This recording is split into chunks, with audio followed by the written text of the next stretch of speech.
Parang binalikan ng mga netizen itong pasabog ni Sas Rogando Sasot mga kabibig at meron siyang nakausap na testigo laban kay Risa Hontiveros, lumantad at talagang pinabuluanan na itong si Hontiveros ay sangkot sa pogo. Hala, naku po, ano ba naman to? Ito ay kasagsagan ng hearing ni Risa Hontiveros ni Mayor Alex Goo. Alice Goo. Tapos itong taong ito ay sino ba itong babaeng ito oy na nakausap ni Sas Rogando sa nakalimutan yung sikat din itong vlogger mga kabibig actually. At talagang meron siyang binulgar na isang pasabog na konektado daw di umano itong si Risa Hontiveros sa Pogo. Hala ka. So manood tayo kabibig ha para malaman din natin ang gist of the story. Hindi natin alam kung totoo ba ito or hindi pero nakausap ito ni Sas Rogando Sasot mga kabibig. So heto, Pogo issue. That was March 28. Risa Hontiveros and Maan. Sino doon? Maan Lapid mga kabibig. O ito na. Pinatakas nga ba ang mga Pogo? Senator Risa Hontiveros, question mark. Oh. Sino si Maan? Question mark.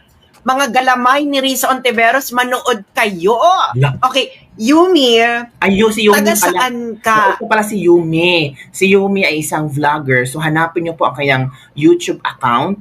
At ngayon ay si Yumi para yatang sabi niya, tingnan niyo mga sinasabi ko kay Risa Hontiveros, di ba? Nung ngayon nga yung star witness siya nagsalita. So in meaning, sabi nila, totoo ang sinasabi daw ni Yumi, mga kabibig, di umano. So makinig tayong kabibig ha. Muna.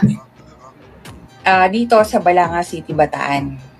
Okay, Yumi, bigay mo muna sa amin yung background kasi maraming hindi clear doon sa pasabog ninyo sa video. Ano ang connection mo? Sino muna yung kasama mo dun sa video? Kasama ko si Madam, mother ko siya. Tawagin siya ng Madam. Madam 2 siya ang tawagin. Mother mo siya. Nanay mo siya. Okay, taga-BI din siya or? No, yung mga taga-BI kasi, nagpapahula sa nanay ko. BIN is Bureau of Immigration. Oo, nagbabasa siya lagi. Tapos, it so happened kasi na halos lahat naman doon, nahook talaga kay mami kasi nababasa niya yung mga mangyayari. Tapos, hanggang sa dumating yung time na, as in, naging ka-close na nga namin, itong si pamilya mismo ni Maan. Oo. Okay. Ayan na si Ayang Mahiwagang Maan ha. Yung kasama mo sa video kanina ay iyong mother na manghuhula na ang mga taga Bureau of Immigration, BI po ay taga Bureau of Immigration, ay nahook sa nanay mo para magpahula. Okay. Bureau of Immigration ito saan? Sa Clark. Tsaka sa Manila. Parang konektado na yan eh. Siyempre, parang radyo pa. Radyo. Okay. So, Bureau of Immigration sa Clark, Pampanga, at sa Manila. Okay, Bureau of Immigration. Ngayon, may sinabi ka dyan, ay mga pinatakas na Pogo. Okay? At ang nilink mo ay isang nagngangalang Maan. Tanong ng karamihan ngayon sa atin, Yumi, sino si Maan at kaano-ano mo siya? Si Maan is anak siya ng senador at isa siya ang mismong head ng airport ng Clark. Siya mismo ang head ng airport. And then, naging kaibigan ko siya for how many years? Nung time na down pa siya. Siguro, ilang years? Almost 3 years, gano'n. Tapos nagkakalabuan na ng 2022, gano'n. Bakit paano kayo naging magkaibigan ni Maan? Nung time na, na nagpapahula sila kay Mami, pag ayaw na ni Mami pumunta ng Clark, pumupunta sila mismo sa bahay. As in, mga naka-uniform silang pupunta sa bahay. Marami dito ngayong haka-haka na kung sino si Maan. Si Maan ba ay si Maan Lapid na head of B.I. Clark International Airport? Yes, siya. Ay, hindi ko siya sinasabing yes or no lang ang sagot, ha? Sinanong ko siya ba? Wala po akong Siya. ganon. Yung mga Siya senador yun. at... Siya talaga. So, si Maan Lapid, ito ba ang sinasabi mong anak ng senador? Oo, siya. Sinong senador ang tatay niya? Hindi ko alam. Si Senator Lito Lapid. Okay. So, ang Maan Lapid na pasabog ng taon ay si Maan Lapid na anak ni Senator Lito Lapid. So, protect the family of Yumi Santiago dahil ito ay isang malaking pasabog ng taon. So, alam na natin kung may mangyari dito, guys. Alam na natin kung sino ang kaya maganda ito, no? Maganda ito, Yumi, dahil protection ito ng sambayan ng Pilipino. Mga taga-Bataan, proteksyonan nyo ito dahil ito ay binubuwis na ang kanyang buhay para ipasabog ang dapat ipasabog sa bayan. Okay, Yumi Santiago, sinabi mo na si Maan ang may responsibilidad na magpatakas ng mga pogo. Tama ba o hindi? Yes, siya. Siya. Ngayon, ang tanong ng bayan, paano mo nasabi na siya ang may kagagawan nito? Nakita ko mismo yung all in all, kumbaga, nakita ko na mismo yung manifesto na nakapangalan kay Senator Risa Hontiveros. Anong nakalagay sa manifesto? English ang hirap. Mahirap kasi pag English, ano ba yan? Pero ang nakalagay doon is total of 3 aircraft. Tapos 3 aircraft, and then majority is Taiwanese. Actually, hindi siya pinatakas. It's arrival. Arrival siya. Arrival na pinarush yung pagtatak ng visa. Tapos walang investigation, as in sinabihan lang yung mga nasa IO na papasok na lahat yan. So kaya nag-OT sila, and then binigay lang is syempre may mga binigay na alam mo under the table na pera, hindi nasiyahin yung mga tao. Okay, wait ito ang klaro, yung pinatakas is pinapasok, ibig sabihin pinapusli papasok. Papasok, oo. Kailan ito nangyaring pinapasok? That was last year. I don't know if September or October. Mga ganun naglalaro kasi siya dun I can't remember. Pero, kasagsagan siya ni Alice.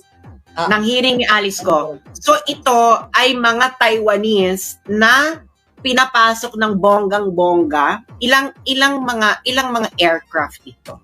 3 aircraft sa Taiwanese. Ngayon, sinong nagpakita sa iyo ng manifesto? Taga-BI. Taga-BI.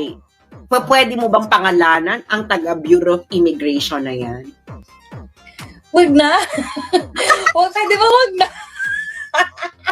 Pero kailangan limaan nyo. Itong mga Taiwanese ba ito ay Pogo? Yes. How did you know na Pogo sila?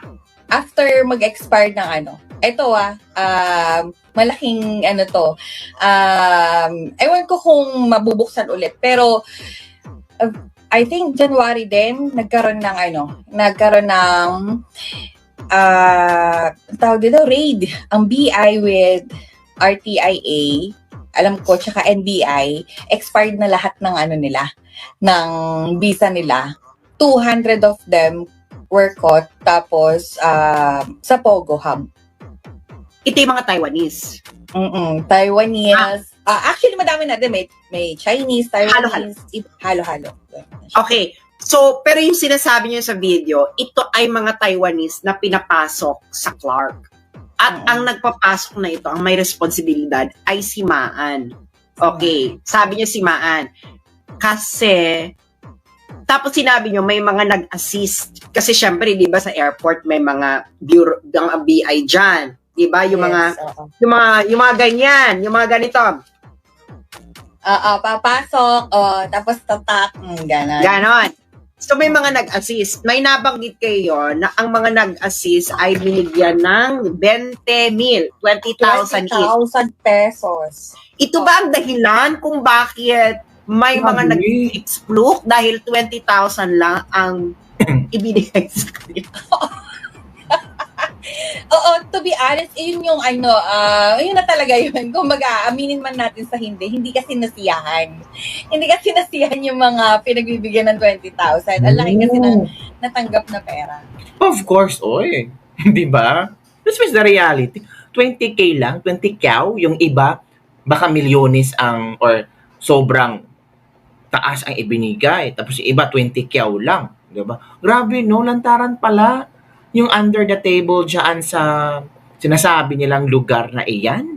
Grabe, nakakalumo talaga. Kasi parang tayo-tayo lang, mga Pinoy ang nagsisiraan, nagagamitan, tapos okay lang tayo kung bayaran tayo ng pera ng mga politiko, tapos kyaw-kyaw tayo ng kyaw-kyaw, bakit mahirap ang Pilipinas? Tayo din pala ang sisihin, diba? Yun ang yun ang main concern talaga do. Parang Yun ang main ba? concern, kaya ito ay kumalat. Dahil Yes. 20,000 lang ang ibinigay. So meron kang nakitang manifesto. At nabanggit mo early on na ang manifesto ay naka-address sa isang senador. Kanino naka-address ang manifesto na yun at sinong senador? Kay Senator Risa Hontiveros. Oh! So, kailan naka-address sa kanya? January? December? No. Or hearing niya? Last year pa. Kasagsagan din ng Pogo yun eh. Yung Hearing pa niya, nung hearing niya kay Oo, Alice. mga hearing, oo. Kaya ang nangyari, sabay-sabay na natigil yung kay Cassandra Ong, kay Alice Guo, di ba sabay-sabay biglang na-stop na? Yun na yun. So, yung sinabi niyong humarang ng senador, sino yung sinasabi niyong humarang ng senador? Si Senator Risa Hontiveros. Kasi nasa kanya yung manifesto ng listahan ng mga pinapasok na Oo. Pogo workers na mga Taiwanese. Oh my goodness. Tsaka yan ganito yan, sa BI kasi meron yan tawag dito, emails, di ba? Meron yung thread na emails. So ngayon, may mga screenshot ako before that na nababasa ko talaga yung mga nangyayari sa loob ng BI since kasi syempre, alam mo na pa, may mga puting ahas din naman tayo sa loob dyan. Kinukwento. So ngayon, yung email thread na yun, sinabi pa nga na, umiikot na yung point ni Maan na yung manifesto dinala na dun sa Senate, gano'n. May gano'n na kwento hanggang sa, ayun na nga, pagdating na kay ni-receive ni Senator Hontiveros, stop. Dead na yung lahat. Biglang tahimik na lahat. Wala na. Sandali ganito. Sandali lang Ito po ay hihimayin natin ng masinsinan ng kwento. Si Maan ay nagpapanik dahil ang manifesto ay ipapadala na sa Senado. Siyempre magpapanik ka, no? Yeah. Pero napunta ang manifesto kay Senator Risa Hontiveros. Yeah. Hindi na nagpanik si Maan. Hello? Hindi na. Wala na. So, Biglang, na siya, nabansagan na siya na untouchable. ngayon, pagdating sa mesa ni Senador Risa Hontiveros, ang manifesto ng mga Taiwanese na Pogo, majority na Taiwanese na Pogo workers, stop ang investigation. Wala nang chika. Wala na. So ngayon, dahil si Senator Risa Hontiveros ang huling nakatanggap ng manifesto, ano ibig sabihin nito? Dahil siya nagpapigil na. Oh Ilan my naman alam mo yung parang simpleng maritesan lang sa opisina. Ang sinasabi, na-hold na, may humarang na, ganun. Wala na. Sandali. Kasi, baka naman si Senator Lito Lapid, or baka naman magkabarkada si Senator Risa Hontiveros sa Senator Lito Lapid. Ako, hindi ko alam yung personal nilang relationship, pero madami nagsabi din, hearsay, na magkaibigan sila. Magkaibigan si Senator Lito Lapid at si Senator Risa Hontiveros. So, Pero, para I would like to clear naman, no, kahit na sino ang nakakakilala, every time na madidikit sa usapang ganyan, ang lagi na lang sinasabi is, napakabait kasi yun naman ito para sa katotohanan lang, ang totoo daw niya, talagang mabait daw si Senator Lito Lapid. So, maaari na si Senator Lito Lapid ay walang kinalaman sa ginagawa ng kanyang anak. O pwedeng ganon. Pwedeng ganon. O pwedeng ganon. Or kung malaman man lang ni Senator Lito Lapid na ganon ginagawang anak, syempre tatay ka, ayaw mo namang mapahamak ang anak mo. Tsaka minsan twice ko siya kasing nakaharap sa bahay nila eh. Kilala ko siya pag kinastigo niya anak niya. Mali talagang mali. Sasabihin niya, Menar mali yan. Ganon. O Mark mali yan. Ganon siya. Nakita ko na pwedeng siya. ganon. So, pwedeng hindi alam ng tatay ang ginagawa ni Maan. Pwedeng hindi, pwedeng, Pwedeng alam din. Ayan. Pero, ang manifesto ay huling napunta kay Senator Risa Hontiveros. Manifesto ng mga pinapasok ng mga Pogo workers na galing sa iba't ibang lugar, pero ang karamihan ay galing Taiwan. Okay. Yeah. So, ngayon, natigil na ang lahat. Ngayon kayo ay wala na, no? Hindi na pinag-usapan. So, Risa Hontiveros, bukas po ang ating vlog sa inyong kampo. Napabulaanan ang sinabi ni Yumi Santiago. Okay? Risa Hontiveros. Ang nakakalungkot lang dyan is, ako kasi talagang DDS supporter ako. Ang nakakalungkot, from the very first start ng hearing ni Senator Risa Hontiveros is gusto niya i-drive itong mga resource person na si Tatay Digong ang protector ng mga Pogo. Yun yung parang sabi ko nga, sa mga taong hindi nakakilala, pwedeng paniwalaan eh. Ang dali kasing i-manipulate ng utak ng tao. Pero tayo na hindi na naniniwala at alam natin yung totoo, parang ang hirap manahimik. Nanggigigil ka ba na kailangan ilabas to eh? Bakit hindi mo ito nalabas, Risa? Bakit hindi mo nilabas, Risa Hontiveros, ang manifesto ng mga pinatakas ng mga Pogo workers papasok ng Pilipinas ng anak ni Lito Lapid na si Maan Lapid dyan sa Clark? Mga Taiwanese daw karamihan, Risa Hontiveros. Bakit binigay daw sa iyo ang manifesto ng mga Pogo workers na pinatakas, pinapasok ng Pilipinas through Clark, na ang mastermind na pagpapapasok ay anak ni Lito Lapid na si Maan Lapid? Binigay sa iyo ng Bureau of Immigration daw. Sabi ni Yumi, ang manifesto at dead maka, Risa. So yun, kabibig, ang ating panood, mga kabibig. So, ano ang iyong komento hinggil dito? Parang it's a revelation. Pero matagal na ang videong ito. So, binalikan lang ng mga netizen ngayon kasi kinoconnect nila sa mga bagong revelasyon ngayon tungkol kay Senator Risa Hontiveros. Well, in fairness naman, hindi ito sinagot ni Senator Risa Hontiveros, kaya hindi ito masyadong napag-usapan, mga kabibig. Ngayon, parang gustong talakayin ng mga netizen kung yung Pogo hearing ba, something fishy going on there? Nako. Kasi ang tanong ng tao, kung ang hearing ni Pastor Apollo Kibuloy bumaliktad ang star witness, posible kaya yung Pogo hearing ni Risa Hontiveros, something fishy din ang nangyari?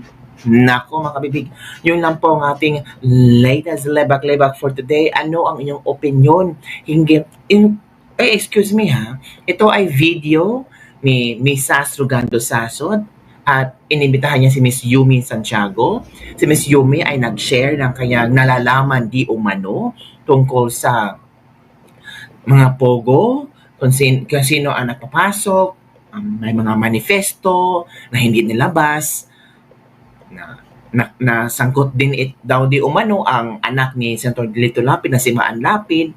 So, tingnan natin, mga kabibig, kung mabubuhay ba ang issue na ito at kung pwede ba itong makonect sa issue ni Risa Hontiveros ngayon. Alerkin, no? Parang yung mga nakatagong baho daw di umano ni Risa Hontiveros ay isa-isa na daw na bumabangon at nalalantad. Ako po mga kabibig, ano ang iyong reaction hinggil dito? Don't forget to like,